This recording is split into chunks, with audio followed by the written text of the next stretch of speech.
Bapak ini adalah salah satu pasien corona di Oku yang pertama kali dan sekarang sudah dinyatakan sembuh. Sekarang sudah beraktivitas seperti biasa. Bisa dijelaskan Pak, berbagi pengalaman dengan masyarakat Oku khususnya dengan para pasien penderita penyakit corona saat ini. Ya, terima kasih. Kenanya saya tidak tahu entah dari mana. Tapi saya waktu itu pulang dari Jakarta, saya ke Jakarta dan pulang. Nah mungkin apa saya pergi ke Jakarta atau pulangnya saya kena. Itu yang saya tahu. Nah terus ceritanya saya bisa kena ini waktu itu saya memeriksakan diri. Saya minta periksa karena ada keluhan batuk sehingga saya berobat ke Siloam Palembang. Nah di Siloam Palembang itu saya berobat, saya minta periksa apakah memang saya ada corona. Nah dari sana saya diperiksa, diambil darah, di ronsen, sehingga seperti di check up lah. Nah dari sana ada yang meragukan menurut dokter, oleh karena di paru-paru saya ada titik. Nah titik itu apakah akibat saya mungkin perokok pasif, apakah corona. Sehingga waktu itu malam itu saya dirujuk ke Rumah Sakit Muhammad Husin Palembang.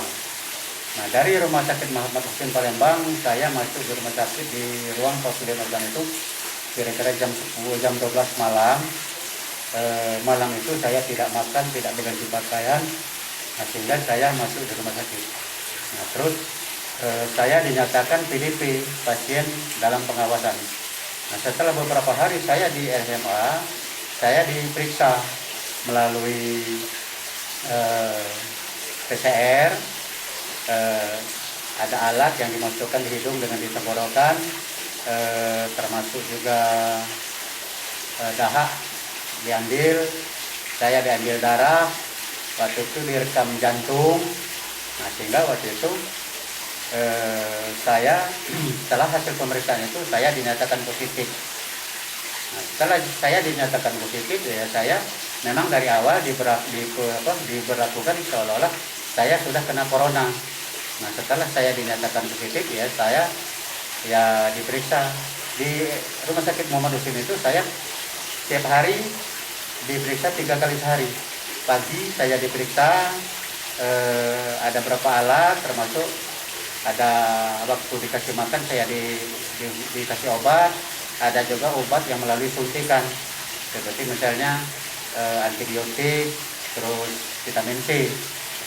Setelah beberapa hari saya tadi dinyatakan positif, saya diperiksa lagi bagaimana perkembangan yang corona yang ada di tubuh saya nih. Nah waktu pemeriksaan awal saya setelah dinyatakan positif itu tadi, setelah beberapa hari saya diperiksa, dari hasil itu saya lihat swabnya sudah negatif, tapi ada seputum yang kaitan mungkin ada flek di paru-paru saya yang masih positif. Nah terus pemeriksaan keduanya saya dinyatakan negatif, swab maupun seputum. Ketiga juga seperti itu. Nah setelah itu saya dinyatakan sembuh dan bisa pulang. Nah selama saya di rumah sakit, saya diisolasi di pavilion organ itu, satu kamar satu orang, cuman diberi fasilitas ada kipas angin, tidak boleh AC, ada kamar mandi dan ada TV. Jadi kegiatan saya selama di isolasi ya paling nonton TV, mungkin lihat HP, olahraga. Dan saya setiap 3 kali pagi, siang, sore saya diberi makan dan diberi obat. Nah, alhamdulillah saya dari beberapa kali hasil pemeriksaan swab itu saya dinyatakan negatif. Nah, sehingga saya bisa pulang. Nah, pengalaman saya sebenarnya penyakit ini jangan ditakuti. Jadi tidak COVID dan bukan aib. Nah, ini kan namanya wabah yang jadi bencana nasional. Nah, cuman kita harus disiplin sesuai anjuran pemerintah. Setiap kita keluar harus pakai masker, jaga jarak. Nah terus sering cuci tangan, baik itu melalui air mengalir dengan sabun ataupun mungkin dengan seperti anti segala macam itu. Terus kita jaga imun. Nah, jaga imun itu mungkin melalui obat, melalui makanan maupun suplemen makanan. Jadi tiada kata lain, penyakit ini belum sampai sekarang belum ada obatnya. Cuman kita tinggal menjaga imun. Kalau memang kita tidak ada penyakit yang istilahnya penyakit bawaan di tubuh kita atau penyakit yang sudah melekat di kita, mudah-mudahan ini bisa disembuhkan.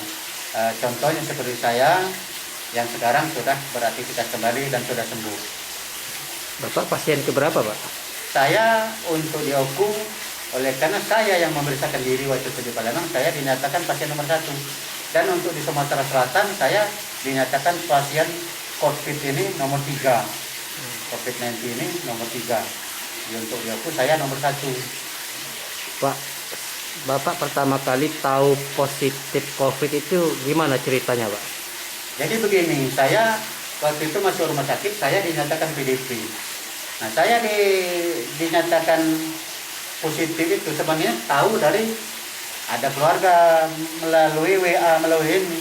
Sudah ada surat dari yang ditandatangani oleh Kepala Dinas Kesehatan Provinsi bahwa saya dinyatakan positif. Padahal dari perawat maupun dokter belum ada yang memberitahu kepada saya.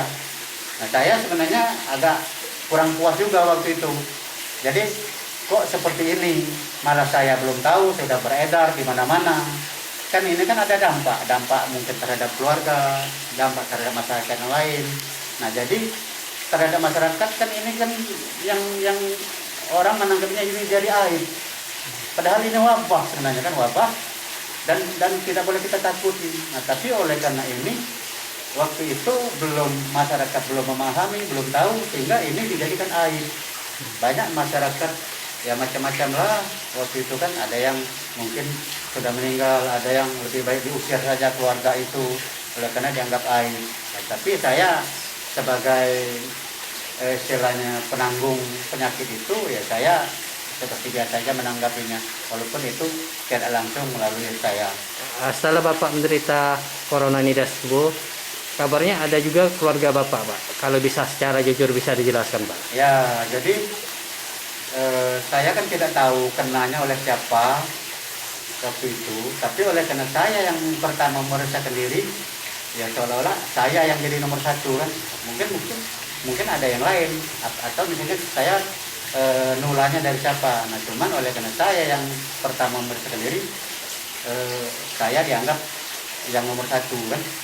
Nah, terus dari ini kan termasuk keluarga saya, istri saya waktu itu setelah diperiksa dinyatakan positif juga. Nah, positif dengan yang OTG. Jadi orang tanpa gejala, dia tidak ada misalnya sakit segala macam atau misalnya panas, tidak ada. Tapi setelah diperiksa melalui swab dengan PCR itu dia dinyatakan positif. Nah, saya waktu itu memang memberitahu, ya sudah mau diapakan ini kan kita tidak tahu juga kan.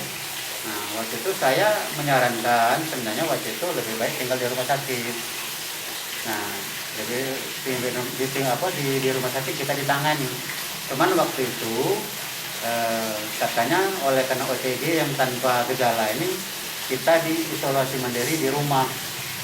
Jadi kita tidak kemana-mana waktu itu, tidak di rumah sakit, kita di rumah. Nah, jadi istri saya waktu itu kebetulan saya ke Palembang, ikut saya di Palembang, jadi dia di rumah di Palembang. Selain istri siapa, Pak?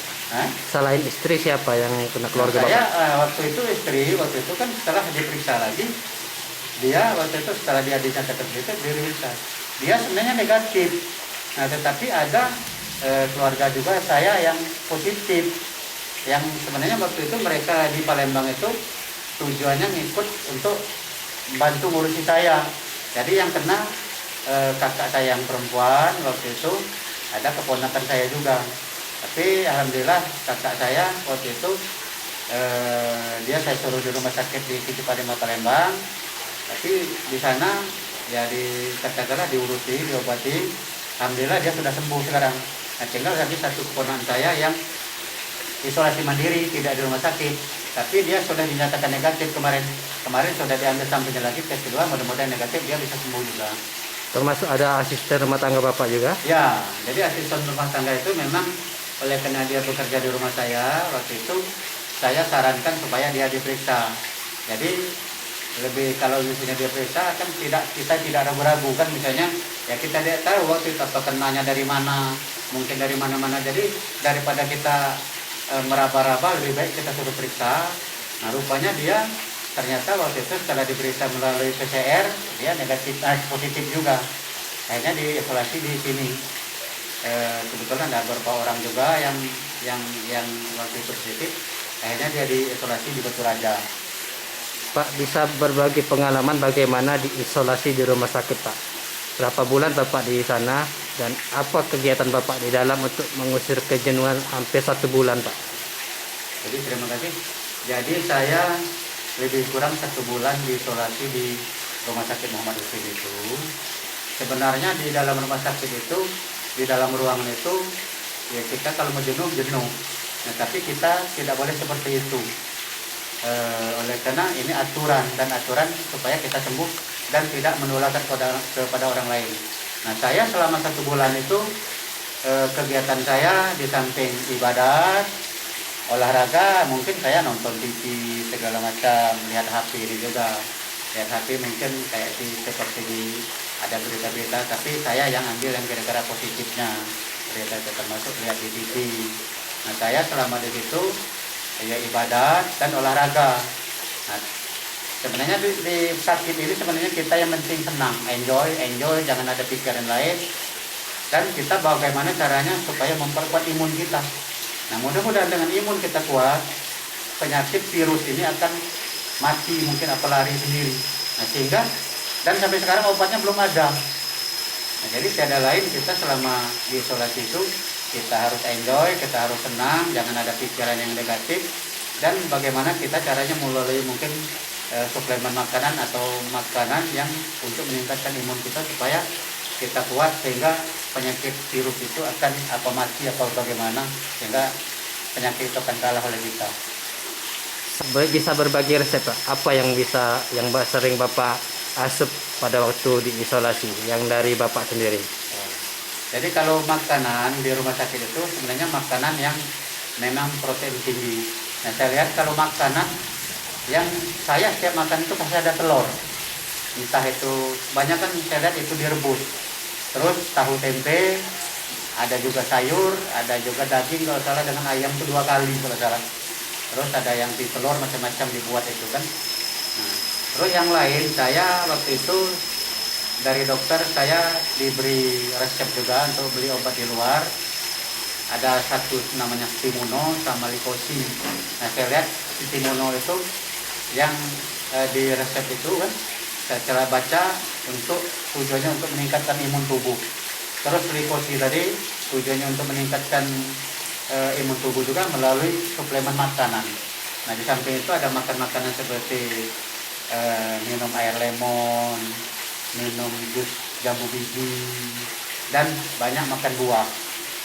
Nah, itulah tujuan kita untuk meningkatkan imun. Mudah-mudahan dengan banyak makan makanan yang bergizi yang tujuannya untuk meningkatkan imun itu, mudah-mudahan kita bisa sembuh cepat.